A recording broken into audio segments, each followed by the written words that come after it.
Alors bonjour à tous, c'est Marc, votre expert en piscine pour constructeurs matériaux.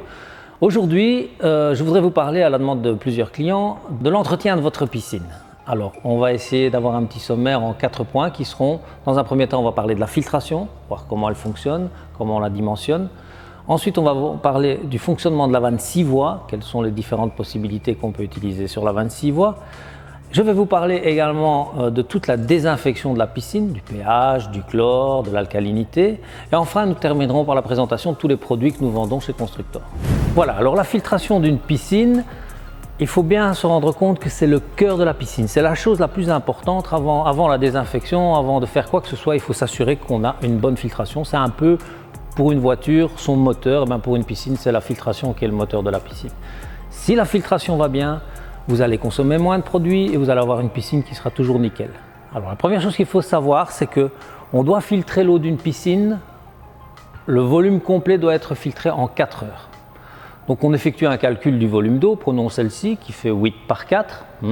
Elle fait 1,45 m en eau, donc on a à peu près 46 m3. En 4 heures, il va falloir une pompe qui tourne à 12 000 litres/heure. On a une puissance de pompe et c'est cette puissance de pompe qui va déterminer le type de filtre et la grosseur du filtre qu'on va utiliser. Si vous avez une pompe de 3/4 de cheval, vous pouvez prendre un filtre en 500 cm. Si vous avez une pompe en 1 cheval, vous pouvez prendre un 600. Alors ici, sur cette installation, nous avons une pompe à vitesse variable, elle fait 1 cheval quand elle est en continu, et on a mis un filtre en 600. Alors dans le filtre, précédemment, ce type de filtre, on mettait du sable. Maintenant, on met du verre. Le verre est beaucoup plus efficace dans le sens où il est plus léger. Ça veut dire qu'on va avoir des lavages qui sont beaucoup plus rapides. Donc il est intéressant de mettre du verre dans votre film plutôt que du sable. Avant, il y avait ce qu'on appelait des chemins de sable. Il fallait soulever le média filtrant, ça prenait beaucoup d'eau et on consommait beaucoup. Tandis qu'avec le verre, en 2 ou 3 minutes, on arrive à faire un contre-lavage complet. Alors pour faire ce contre-lavage, on va utiliser la vanne 6 voies qui est ici. Et cette vanne 6 voies, comme son nom l'indique, elle a 6 positions. Actuellement, la première position, c'est la filtration. C'est la position dans laquelle elle se trouve en permanence. À l'opposé, à 180, on a backwash ou contre-lavage en français. Et ici, sur la partie latérale, on a le rinçage. Alors le rinçage, lui, je vais vous expliquer à quoi il sert. On va simuler un nettoyage de filtre. Pour les pompes qui tournent à grande vitesse, on arrête la pompe et on passe en lavage. Comme j'ai une pompe à vitesse variable ici, j'augmente ma vitesse et je peux contrôler ici au-dessus la propreté de l'eau. À partir d'un certain moment, on va voir que l'eau est claire et on peut arrêter le lavage. À ce moment-là, on va diminuer la vitesse de la pompe ou l'arrêter si ce n'est pas une pompe à vitesse variable. On passe en rinçage pendant 10 secondes. On rallume la pompe, on rince correctement et on remet le média filtrant en place. Voilà. Et ensuite, on se repositionne en filtration, délicatement. Ce sont les 3 positions qu'on va utiliser pour faire un nettoyage de filtre. Alors les autres positions sont closed, fermeture. C'est une position qu'on n'utilise pas en général, sauf si on veut empêcher l'eau par gravité de descendre. On a une position également recirculation. En fait, c'est la même chose qu'une filtration, mais on ne passe pas par le filtre. Et la dernière position, c'est la mise à l'égout. Et la mise à l'égout, c'est vidange. Là, tout simplement, on prend l'eau de la piscine et on la met directement à l'égout.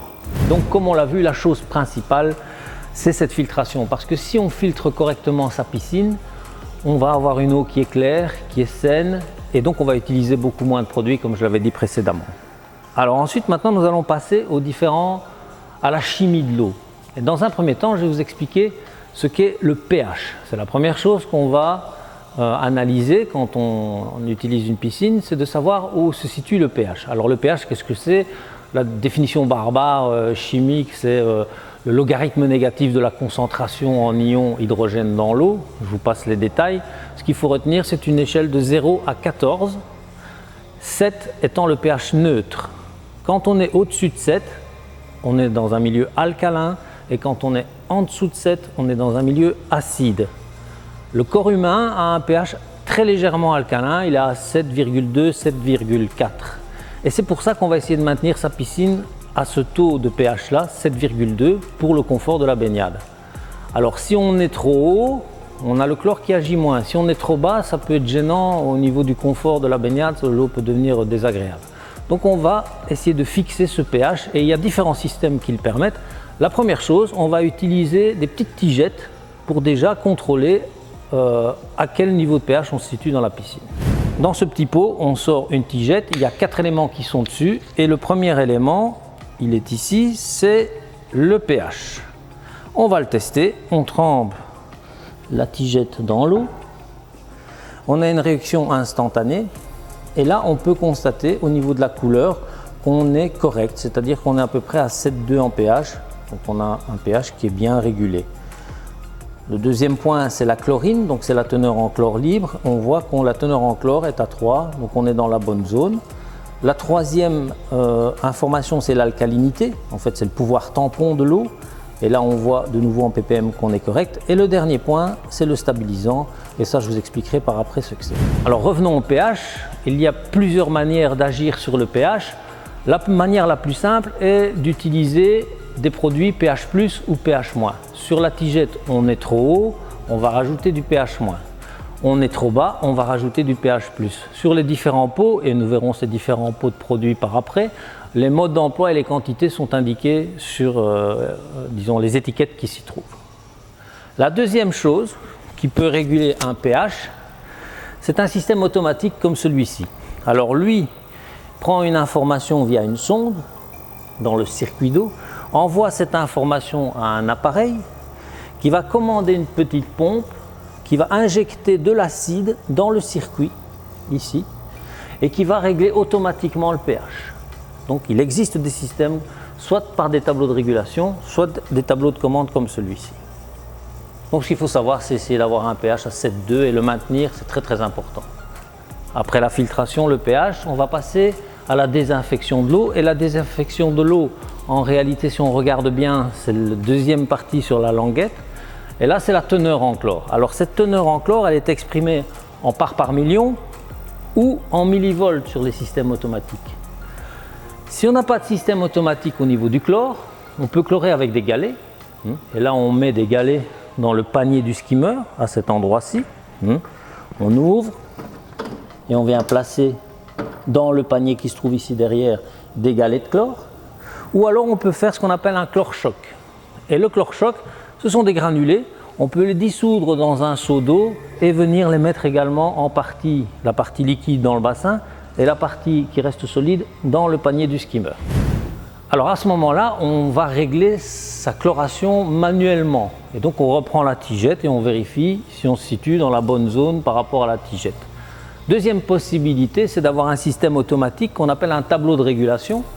Certaines piscines peuvent avoir, un peu comme pour l'acide et le pH, une injection de chlore. C'est-à-dire qu'on a une sonde ici qui va donner une information à un appareil qui va faire fonctionner une petite pompe et qui va injecter le chlore automatiquement pour maintenir la consigne qui se trouve dans l'appareil.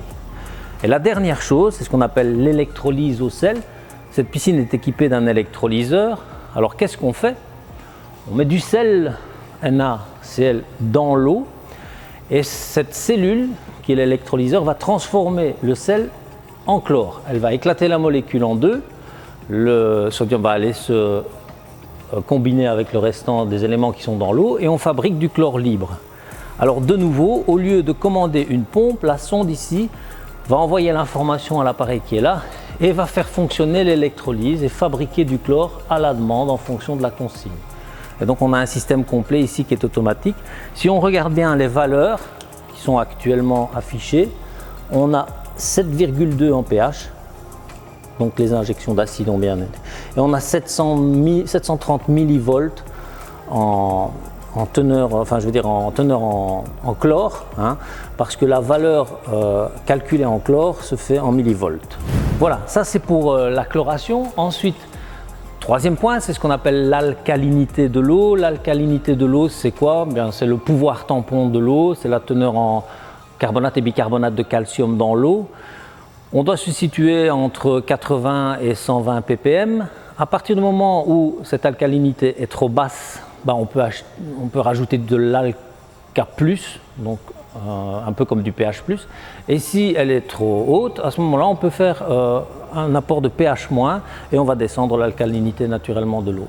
Et le dernier point qui se trouvait sur la tigette, eh bien, c'est la teneur en stabilisant. Ça, c'est quand on ne travaille qu'avec des galets.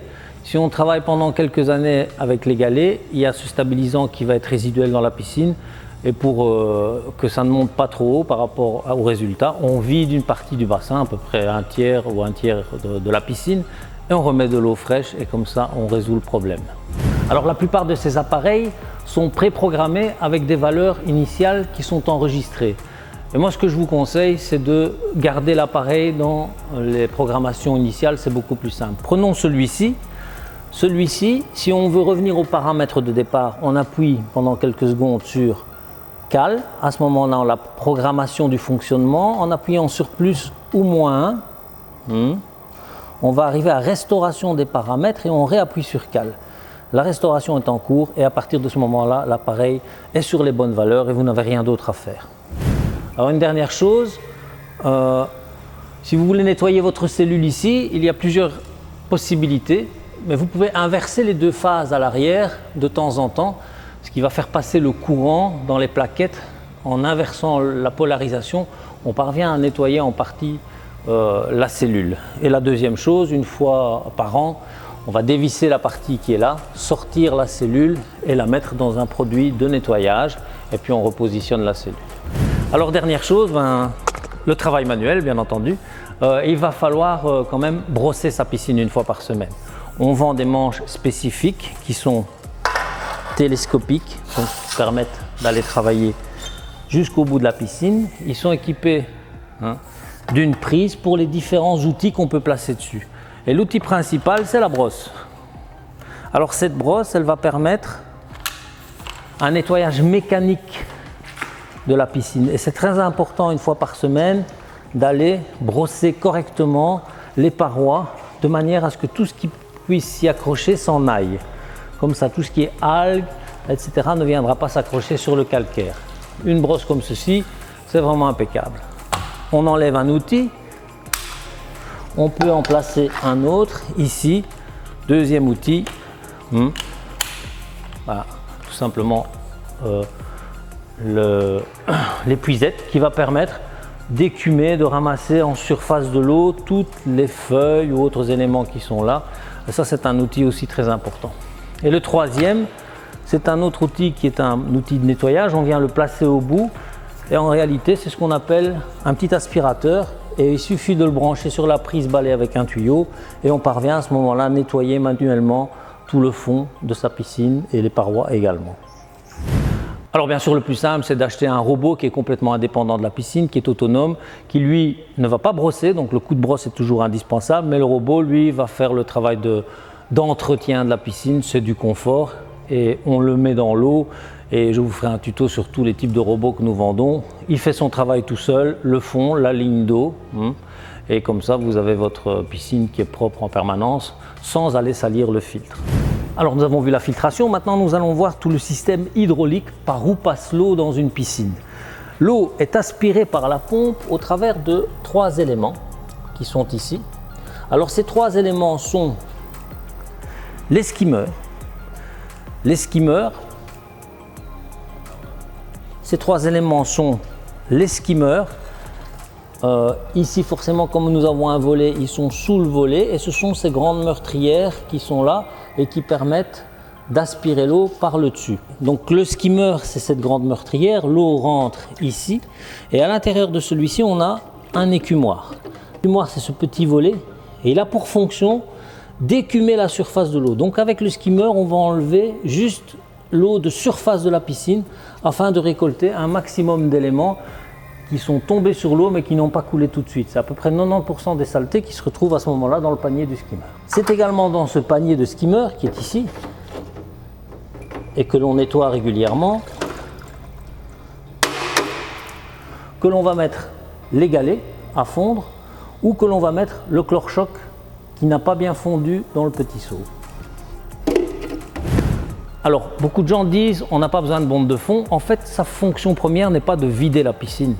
Sa fonction première, comme on a vu que le skimmer ne faisait que prendre la surface de l'eau, La bombe de fond permet de brasser l'entièreté du volume de l'eau beaucoup plus facilement, ce qui va permettre de mélanger la chaleur et les produits.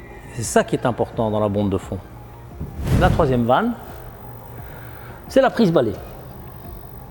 La prise balai, elle sert à nettoyer le bassin et à brancher le balai, comme son nom l'indique. Elle se trouve la plupart du temps sur la partie latérale de la piscine, de manière à couvrir le bassin. Et c'est sur cette prise balai qu'on va venir brancher le tuyau d'aspiration du petit aspirateur qui se trouve au bout du manche. Et c'est avec ça qu'on va nettoyer la piscine. Quand on effectue cette opération, on ferme la vanne du skimmer et de la bombe de fond en ayant pris soin d'ouvrir la prise balai. Et à ce moment-là, on n'aspire plus que par cet élément-là. Alors le positionnement de filtration, la position est la suivante. La prise balai est fermée parce qu'on s'en sert essentiellement pour nettoyer. Les skimmers sont ouverts à 100% pour écumer un maximum d'éléments en surface de l'eau. Et la bombe de fond est ouverte à 3/4 pour bien brasser l'ensemble du volume d'eau. Ici, nous avons deux jeux de vannes. Un jeu de 3 vannes comme ça s'appelle un bipass. Ça permet au circuit hydraulique soit de partir en direct, soit de passer dans un appareil. Quand la vanne est parallèle au tuyau, elle est ouverte, et quand elle est perpendiculaire, elle est fermée. Prenons la figure qui est ici, qui alimente la pompe à chaleur qui est dehors. Eh bien actuellement, on ne passe pas par la pompe à chaleur. En effet, la vanne qui est ici est ouverte et les deux autres sont fermées. Si on veut passer dans la pompe à chaleur, on ouvre les deux vannes et on ferme la vanne intermédiaire. À ce moment-là, on va passer dans la pompe à chaleur. Si on ne veut plus y passer, on ouvre le bipass et on ferme les deux vannes. Ça vaut pour un autre élément, par exemple, qui est l'électrolyseur. Actuellement, la vanne ici est fermée, les deux autres sont ouvertes. L'eau passe dans la cellule. Je veux nettoyer ma cellule, j'ouvre le bipass, je ferme les deux vannes et à ce moment-là, je peux démonter, il n'y a plus de circuit hydraulique et la piscine peut continuer à tourner et je peux travailler sur l'appareil. Système de bipass à 3 vannes. Dernière chose, on ouvre toujours un circuit avant de fermer l'autre. Sinon, vous mettez la piscine en pression.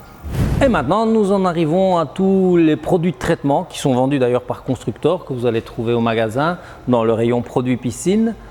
On va y aller un par un et on va bien voir ce que ça dit. La première chose, on en a déjà parlé tout à l'heure, ce sont les petites tigettes AquaCheck qui permettent de contrôler le pH, la teneur en chlore, l'alcalinité et le stabilisant qui reste dans l'eau. On trempe la tigette et comme je vous l'ai expliqué, on a les différents résultats colorimétriques qui s'affichent. Alors le test pour le sel, il va permettre de calculer la teneur en sel qu'il y a dans l'eau de la piscine. On a à l'intérieur des tigettes qui sont graduées de 0 à 10. Il faut 4 grammes par litre de sel pour qu'un électrolyseur fonctionne correctement. Donc ce qu'on va faire, on doit monter jusqu'à 7. Si on est un petit peu en dessous, par graduation, on rajoute un sac de sel. Si on est un petit peu au-dessus, alors on élimine une partie de l'eau pour diluer la quantité de sel qu'il y a dans le bassin. Alors cette tigette, on la prend, on prend un gobelet, on y met l'eau de la piscine et on plonge la tigette à l'intérieur. Et celle-ci va s'éclaircir sur la graduation, ça prend quelques minutes, de manière à voir quelle quantité de sel on a dans la piscine. Donc voilà, ici on a une teneur en sel légèrement supérieure, on est à 8, on devrait se trouver à 7 sur la graduation. C'est pas grave, on va éliminer une petite partie de l'eau de la piscine et rajouter de l'eau de ville en proportion pour redescendre à la bonne consigne. Passons au produit suivant. Le multi-action chlore est un produit très intéressant pour les gens qui n'ont pas de système automatique de désinfection de la piscine. Qu'est-ce que c'est? Ce sont des gros galets qu'on va mettre, comme je l'ai expliqué tout à l'heure, dans le panier du skimmer. Et ils sont multifonctions. Donc dedans, on a un anti-algue, un anti-calcaire, un régulateur de pH, du chlore bien entendu, et également un flocculant. Donc c'est un élément qui est complet. En mettant un seul galet comme ça, une fois par semaine, la piscine en fait va être traitée. Le pH- ou pH+, ces produits vont permettre de corriger le pH par rapport aux résultats qu'on a sur la tigette. C'est-à-dire que si le pH est trop haut, on va rajouter du pH-. C'est un produit qu'on met en poudre sur la surface du bassin. Et si le pH est trop bas, on va rajouter du pH+. Les quantités à mettre par rapport au volume d'eau sont reprises sur le seau lui-même. Produit très important, le chlore-choc.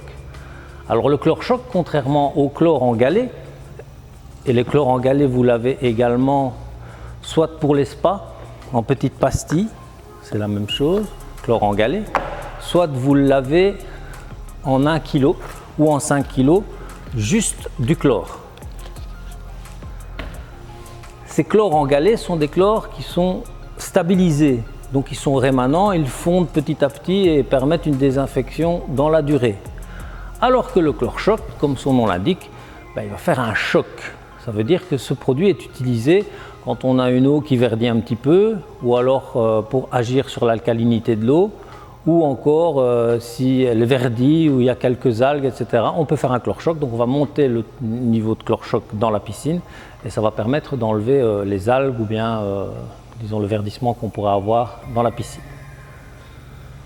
AlgStop est un produit qui va permettre d'éliminer les algues qui pourraient se trouver, qui pourraient se déposer dans la piscine. Un produit important, c'est l'anticalcaire. C'est un séquestrant calcaire. Alors ce produit, on va l'utiliser quand on fait des apports d'eau de ville. En Belgique, l'eau de ville est très dure, donc il y a pas mal de calcaire dedans. Ce produit va séquestrer le calcaire pour lui permettre d'aller dans le filtre et de ne pas se déposer sur les parois et le matériel de la piscine. Dégraissant de ligne d'eau, c'est tout simple. On met sur une éponge le dégraissant de ligne d'eau, on le positionne sur le liner et puis on repasse derrière, on frotte et ça enlève toutes les traces de la ligne d'eau sur le liner.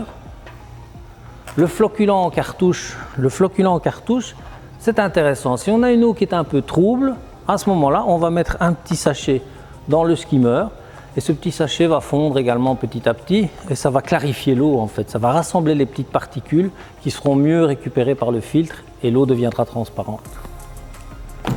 Alka Plus, ça c'est pour corriger l'alcalinité de l'eau si elle est trop basse, parce que si elle est trop haute, on peut ajouter du pH-, mais si elle est trop basse, on ajoute de l'Alka Plus pour ramener l'alcalinité par rapport à la tigette à la bonne graduation. Le CTX35 ici est un détartrant pour électrode. Comme je vous l'ai expliqué tout à l'heure, ceux qui possèdent une électrolyse au sel peuvent sortir l'électrode. À ce moment-là, on met ceci, on coupe le pot, c'est encore le plus simple, et on plonge l'électrode à l'intérieur le temps qu'il faut jusqu'à ce que tout ce qui est calcaire ou résidu s'en aille et puis on peut repositionner son électrode. Le nettoyant filter, en saison ou en fin de saison, si on a des problèmes d'odeur au niveau du filtre, au niveau de la piscine, on peut nettoyer le filtre à sable avec cet élément-là en ouvrant le dessus du filtre à sable et en mettant le produit par au-dessus, on referme et on laisse agir pendant un certain temps, puis on remet la piscine en route. Et le dernier produit, c'est le Winter Plus. Ça, on va l'utiliser à l'hivernage de la piscine, c'est-à-dire que juste avant d'arrêter la filtration, on va faire tourner le produit dans la piscine et celui-ci va fixer le pH et empêcher le développement des algues et des moisissures pendant la période de l'hiver.